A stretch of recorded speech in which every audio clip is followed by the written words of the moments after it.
In this week's episode of Three Cups and a Dash of Spirituality, we are going to explore synchronicities and coincidences. So tune in and let's get rolling.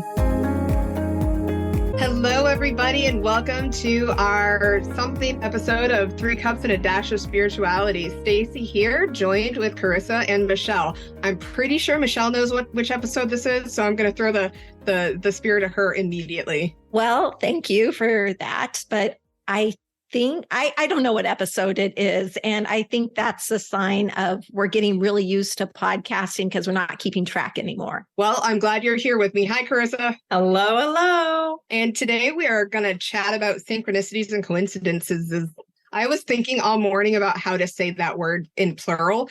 And I've almost decided that coincidences, it sounds better as coincidi. Coincidi. I like it. All right, Is that even really a word? Or no, did you just I don't think so. I like it. And I love your creativity too. It was keeping me up last night too. And then this morning on my drive, I was thinking about coincidences getting stuck on the S at the end. So I figured just inserting the I would feel better. Do you want me to say it for you? Coincidences. Sure. Coincidences. Yeah, just like that. And I didn't stumble over that word. So, hey, I'm winning. Well, it's like 0 o'clock in the morning there right now, isn't it? Because you're several hours behind us. Oh, yeah. What time is it there? It's 9:15. That means you got up around 5 a.m. Yes. Lord. Oh my gosh. Okay. I have dogs to walk. I've got things to do, I guess. So, Carissa, real talk though, when Michelle and I text when I get up at like 5. So Michelle and I are kind of on the weird, similar schedule. And then I'll look and I'll be like, wait, you're like a million hours behind me. Why are you responding? Y'all I wake up and you guys have this long text thread and I'm going, woo, I need to wake up and have caffeine first.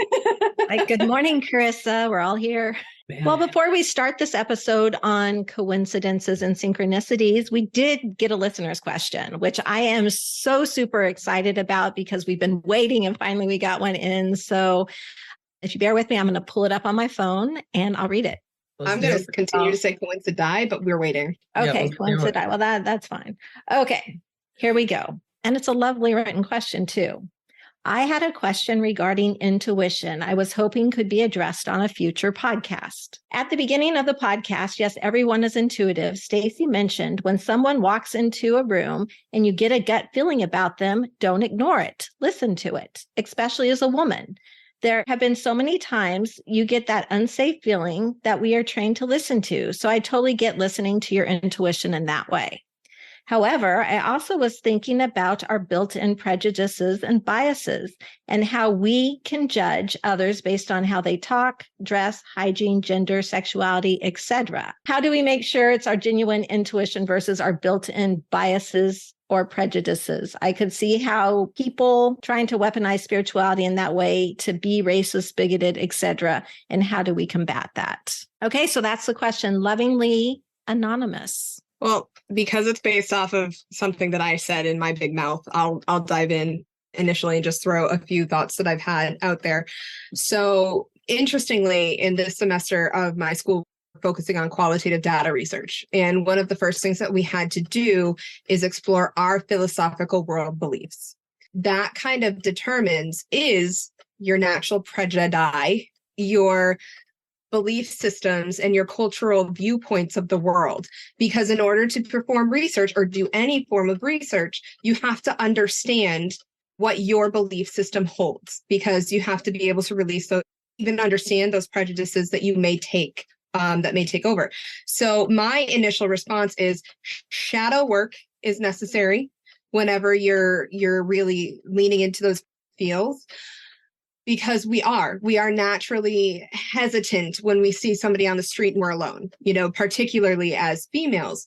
That doesn't necessarily mean that person is unsafe, but we have that built-in protective system within ourselves. So it would be just a matter of understanding where you are in like that kind of worldview. It is important to do your own work. There's a great book called The Gift of Fear. So the listeners, go ahead and grab it. And regardless if you decide to do your work or personal work or not, just go with your hunch. That's my advice. Every time, go with your hunch, whether it's right or wrong, good or bad, go with it. You don't want to harm anyone, but if you're walking down an alley and you got a feeling, just trust it. But please do your work, because the more you do your work, the easier it is for you to hear and trust and go with your intuition. And I'm actually going to add on to that a little bit, because I do work with some clients, through life coaching, who meet somebody and they just want to give them the benefit of the doubt. Stepping into relationships, for example, if somebody is throwing down like the gauntlet of red flags, one after another, and you're not trusting your gut, you ultimately are setting yourself up for a really uncomfortable relationship moving forward, however long or whatever that looks like, because we're told that we're wrong. We're told that our feeling is wrong so often that when people are presenting us with those problematic things that are really sticking points for us, we're like, no, I'm wrong, because that's, they keep telling me that he's a nice guy or she's a nice girl or whatever. Like everybody is pushing me towards this human, and I have a really bad feeling, but I'm not going to trust it because everybody else is pushing me. And that's kind of, just building off of that and kind of understanding it too. And from a completely social world that we live in, social experiment, when I first read this question, I immediately went to the show Love is Blind and how they took that all out of the equation. You're meeting people and you're connecting on that heart level, like how you feel inside about them. And we really need to work on stepping into that more and letting it come from here rather than stepping immediately into here. And your gut feeling, always trust that pull. And if you do find like you're wrong or you had a bad, you're wrong about your first impression, again, like you said, shadow work or stepping back into where you were at that point and what triggered that for you. Great question. It is a great question. Loved it. So good. It made me think. Yeah. It's just really, what's the difference between intuition, fear, and our programming? I love it. And where do you draw the line between them? Is there a line, It's good. Yeah. It's really good. Well, shall we move on to then the subject of the day, coincidences? Coincidi? And coincidences.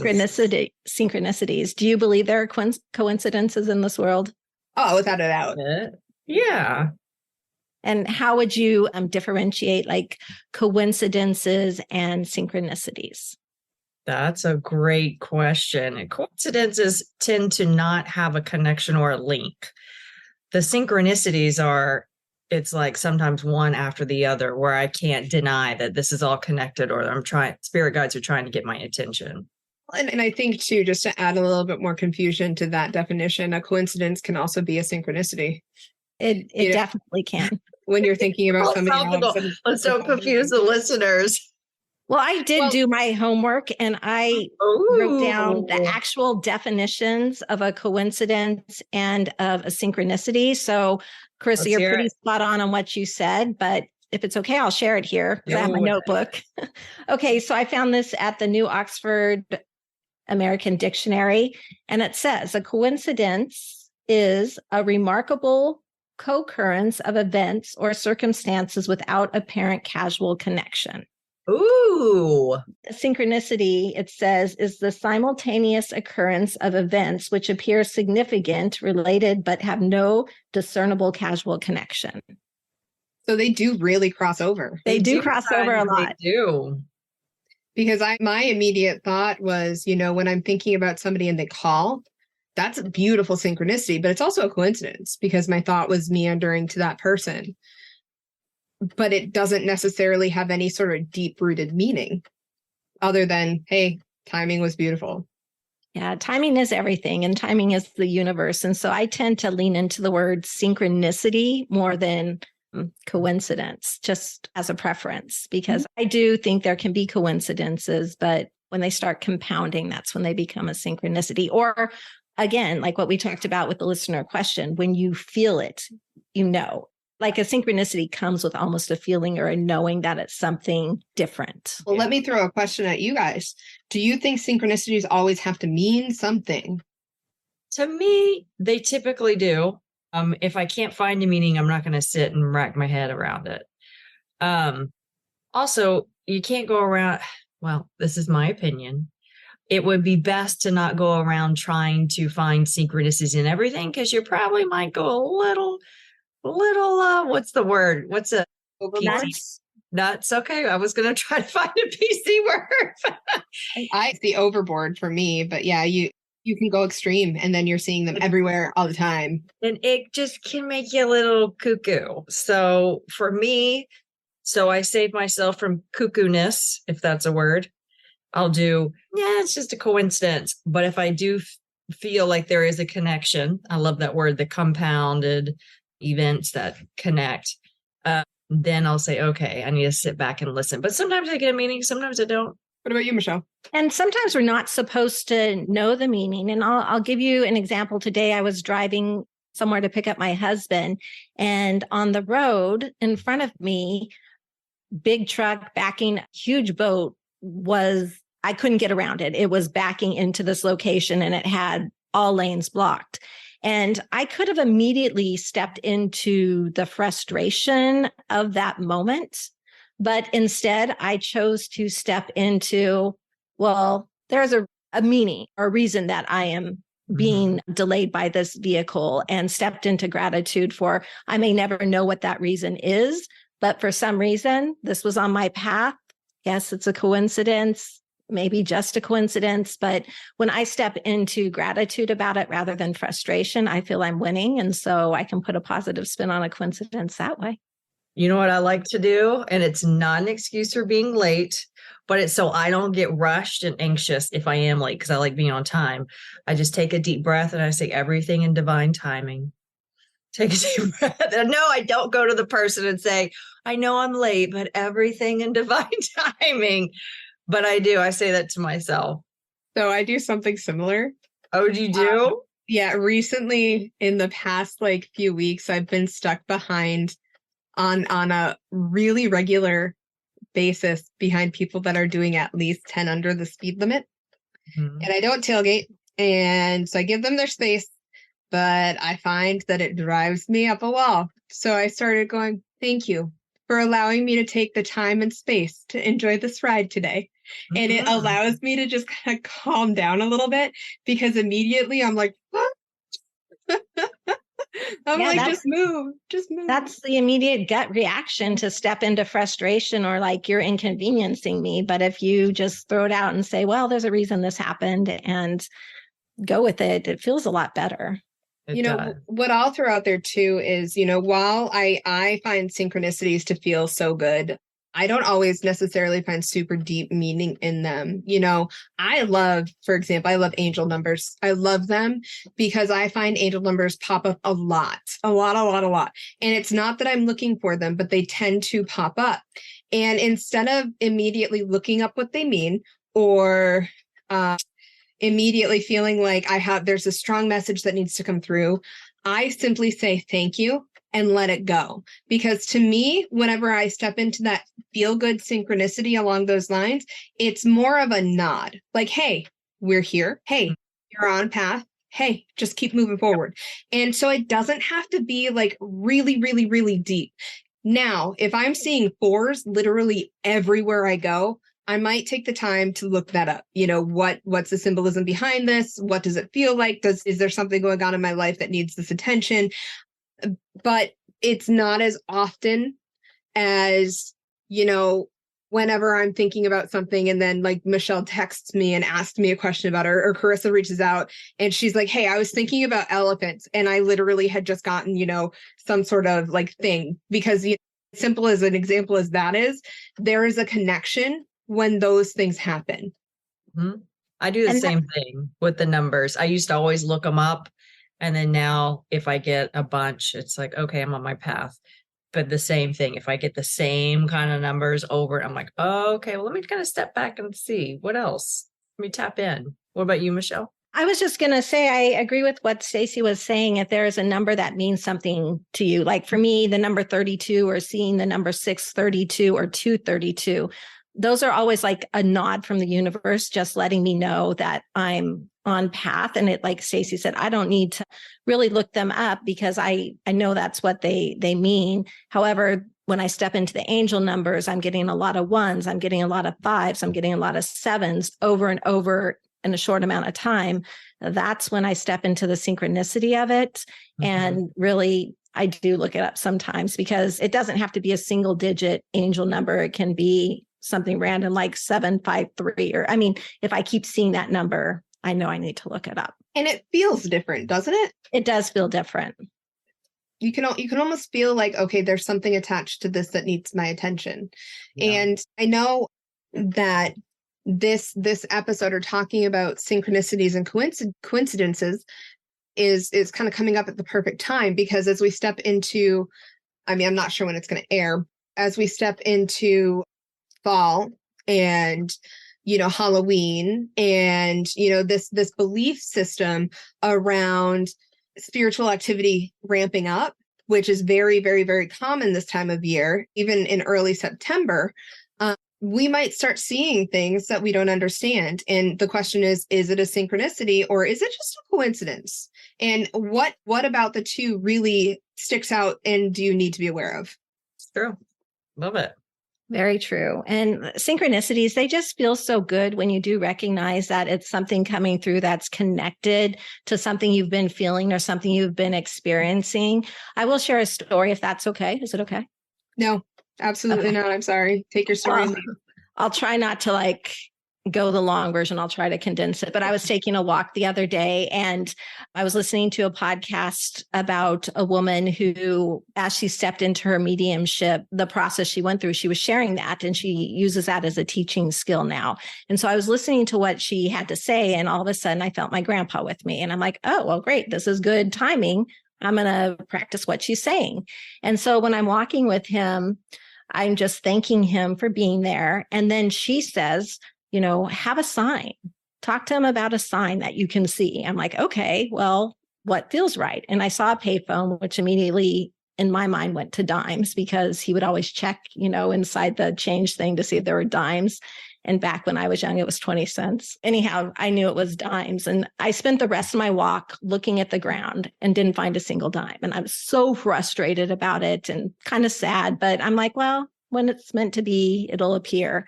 So I went to a store, got out of my car, no dimes, went home, got out in my garage. I'm walking over to where my dogs are. And all of a sudden I hear a ting and I turn around and I shit you not. There was a dime that fell out of my car. Now, it didn't just fall out of my car flat. It was spinning. There was no reason that my attention wouldn't go to it.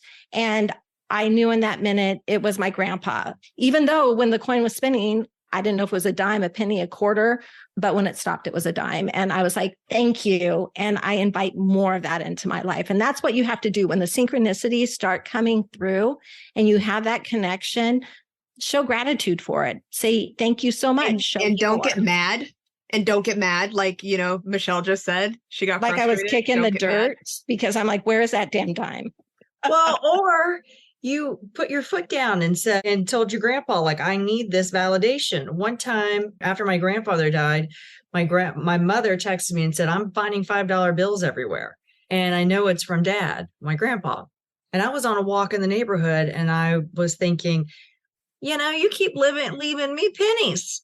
I want some money. I want some money. That's not fair. That's what I was saying. That's not fair. Carissa's over here going, throw me hundreds. Just bring them. Yeah, throw me some $100 bills. I shit you not. Within a few minutes, I look down, there's a $20 bill. Not connected to a sidewalk. Not connected to a drive. I mean, who drops a $20 bill nowhere? And so I texted my mom. I said, how much did that equate to? Said 20 to 25. Of course. Yeah. And bam, there it is. And there's no doubt in your mind when things like that happen, that it could be anything else. So I've got one. I have one if you guys are interested. It actually happened. Was it Friday? It was Friday. Ooh, so how coincidental. Huh? How coincidental. I know. It was because we were preparing for this podcast and I noted. So I met with a client and I was working with her, face to face, and she actually paid me with cash. And I was wearing workout clothes. So I had pockets in my pants and I put the cash in my pants. And that's also where I keep my phones.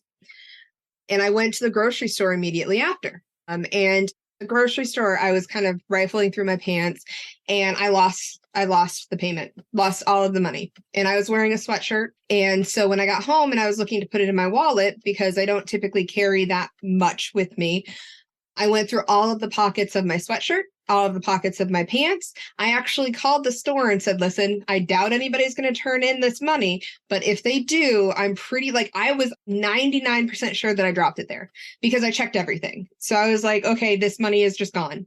And I kind of accepted it. I was really immediately after the frustration of losing it, I said, I hope whoever finds it really needs it. And, just kind of accepted it and moved on. And again, I just want to review. I went through all of my pockets, my sweatshirt pockets, my pants pockets, everything. So we had to leave and go and actually pick up the Jeep because the Jeep had a new stereo installed. And I grabbed my sweatshirt because it's been getting chillier here. And I reached into the pockets and there's all the money just chilling. Do you know what I used to see a psychic a long time ago, and she called it cloaking. Your spirit guides cloaking things. Well, it's like they want to make sure they're there. But you want to talk about coincidences. Did I actually lose it? Or did they cloak it? Or did I just completely miss it? I don't know. It'd be hard to miss money. Yeah, I don't think you completely missed it. I think once you stepped into gratitude and another way of looking at it, like I hope who finds it really needs it and it'll help them. That's when they're like, there's a lesson in it. So I can't lie. I said those words literally out loud and then got pissed. Oh, well, you didn't share that when you shared the story. Like, go the anger, I was really salty about it, actually. But yeah, I was really salty. But I was also I was ebbing and flowing because I was like, no, it's really okay. It wasn't a significant amount of money, but then I would be salty again because I lost it. Okay. Well, that didn't come through the first time you told the story. I'm like, there she is. She's finding the silver lining. And then but you just kept playing with it. Silver lining more than the saltiness, but the saltiness was there. And most of our listeners are going to understand that. But if there's any listeners that are going, this is a bit nuts. What are you talking about? Cloaking. Think of energy and what's in an atom. When you break everything down, there's literally nothing. It's space. So technically scientifically, it could be cloaked. I didn't believe it at first when my guides were doing it. I had a pair of blue jeans I couldn't find. They're my favorite pair of blue jeans. They were hung up in the laundry room. They were gone for 3 weeks. And then one day I walked in and they were hung up. If you saw my laundry room, there's no way that you could have walked in there and passed a pair of blue jeans hanging up. So sometimes they do cloak. Why? Here's one reason. There could be lots of reasons, right? And y'all can give what you two feel about it. One reason is they're just building a relationship with you. One reason they're communicating. One reason is because they're trying to make meaning or give you a lesson, if there was one in for Stacy. But I would advise to be a little open to it. Not go crazy and every time you don't find anything, they're cloaking it. But maybe be a little open to that. I lost my keys. They're cloaking it and I'm pissed now. Exactly. It can also be that they're trying to get your attention. Yes. Like you're not paying attention. And I know in one of the earlier podcasts, we talked about how you get your pebbles thrown at you and it can be your guides trying to say, don't do this. Don't do this. Don't do this. And, sometimes if it's easier to just cloak in the aspect that you're talking about, just avoids all those pebbles. So one of the things could be, nope, you need this money for XXX. So we're going to hide it from you for now, and you're not going to be able to find it until much later. XXX, and I don't mean porno. Just a point. Sure you do. I did not even put that together. Oh, I did. Carissa, where's that dirty mind? I guess it's because we've been out of my mouth, and I was like, I don't mean porn. I need some caffeine. Well, while you were talking, I was also thinking kind of what you said, Stacy, is they could be trying to delay you, like the story earlier. They're could be an accident on the road that if you found your keys right in that moment, you would have been involved, but you didn't because they held you back. And that's a complete gift. And I do have to say those moments where if it was a snake, it would have bit me, like where I know I've looked and I've looked and I've looked and then I find it there. I immediately step into like, what is wrong? Like, why didn't I see that? And then I'm like, oh, okay. Well, it goes to the example of somebody going 10 under the speed limit. Are they slowing me down to prevent me from a really bad accident? Or are they slowing me down because I'm moving too fast? Or is it just a coincidence and they're just going really slow?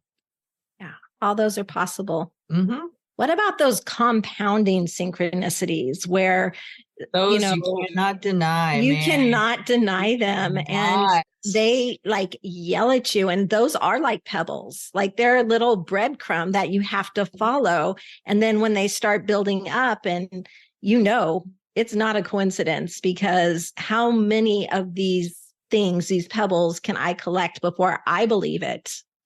It's almost like, because I can, that critical thinking comes in and you can be a little bit too cynical. And it's like your guides are going, oh, no, honey. No, honey. There's no way you can deny this. No, and I need those moments sometimes to prove to myself that I'm not making it up, because I think we've talked about this before. Not all the time can you go online and find out like you got a knowing and it keeps building. There's not a lot of times you can go on there and find the answer. And so for yourself to have everything line up, you can't deny it. You can't talk yourself out of the experience. Yeah. I agree. And I think, they can be not just compounding in really significant ways, but they can compound in really small ways. An easy example that just popped into my head, and then I want to hear from you guys, is if I do a tarot reading on myself, which I suck at doing, by the way, because I am biased in my own life. And I know this, so I typically won't read for me because I know what I want and I see it in the cards and it's magical. But if my guide comes through with a very clear message for me, which does happen, I have to listen. And then Simon knows me well enough to know that I need some sort of confirmation. So he'll give me something very powerful, and it will be followed by some sort of coincidence, synchronicity, or just hardcore confirmation. It could be that he pops in the Jeep, gives me a message, and then all of a sudden it's 11:11 or 3:33 or, I was going to say 6:66, but that is not a time. But it's really powerful. Or I have to step away and reach out to a different reader and say, I'm biased, but this is what he told me, or not even tell them that, but ask a very general question around the information that he gave me to confirm it, because he knows I'm a stubborn ass. And that's just me. And I'm so biased about what I want in my life that it's really hard. But that's my simple example. What do you guys got? Carissa? I was just about to say, Michelle, can you jump in? I was waiting for you to jump in because that was such a wonderful example. It's like, I don't have anything like that yet. I totally zoned out, literally zoned out. Can I be honest and transparent? It's okay. We're not doing a live podcast right now. It's fine to zone out. Yeah, we'll just cut this part out. No, we won't. This is more fun. I heard all the number 666 and then literally just zoned out. I am so sorry. Well, we can kind of shift a little bit. And there is a wonderful, I said shift, not shit. Okay. I saw her laugh, so I don't know if she heard me or not. But we can shift the conversation. No, it did sound like shit. Like that's all I'm hearing. Now we can shit on the conversation. Shit the conversation. Yeah. We can move the conversation just a little to something or an experience that we recently had. Carissa and I and a couple other ladies decided to challenge ourselves and go to a known haunted location. It's something that I've never done before. Yes, I've seen spirits around me. Yes, I see shapes and colors, but go to a place where it's known to be haunted by not positive energy, let's say.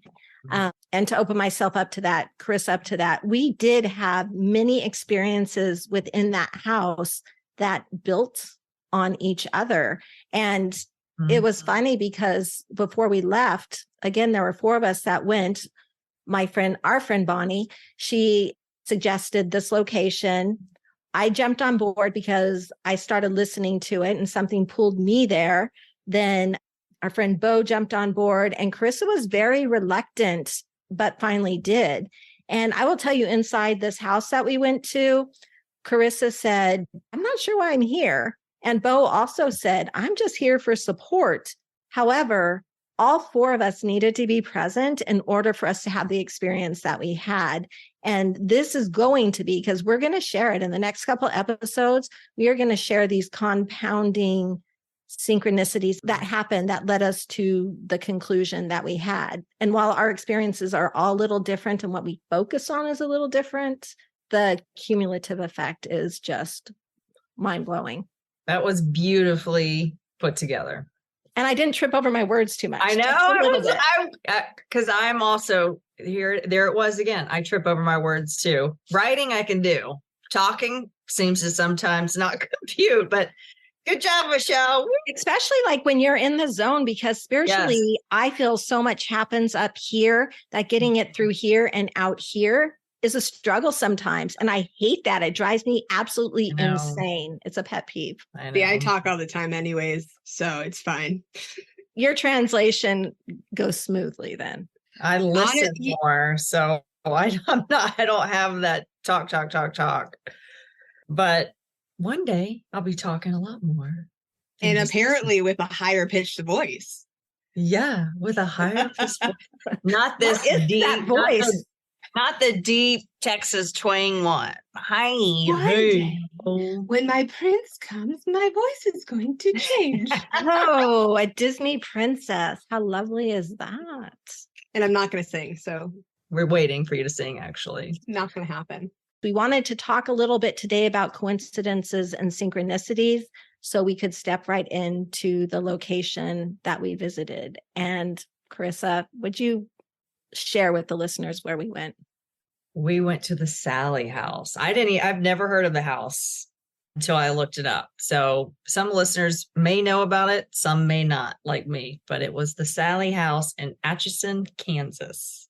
So Michelle, is what you're saying right now to tune in 2 weeks so that we can actually hear about your experience at the Sally house? It is tune in 2 weeks, tune in 4 weeks, tune in 6 weeks. I don't know how many episodes we're talking about it. It's going to bring in the others. Yeah, we're going to bring in Bo. We're going to bring in Bonnie, Stacy, who was there in spirit. We had a coincidence there too, or a synchronicity. Chris and I were walking down a street in Atchison, and we looked over and there was a Jeep and it had a bunch of ducks in it, or on the dashboard, and we both immediately thought of Stacy, and we were missing you. So next time I'm gonna try to go wherever you guys go next time. Unfortunately, this one hit right as soon as I was starting this semester of school, so it just didn't work out for me.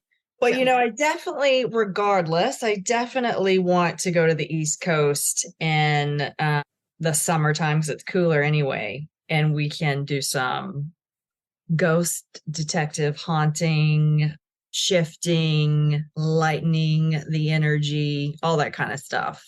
I love it. Yeah, it'll be having experiences that we've never had before, and adding to our own toolboxes, because and here in New Stacy England said, we're a tool and we have a toolbox. I know I'm a tool. I don't know about you guys. You guys are probably way prettier tools than me. I don't know. I was going to say, I'm not a hoe, but I am a tool. Oh my God. That one's better. Yeah. So I guess with that, I'm going to throw out there to stay classy.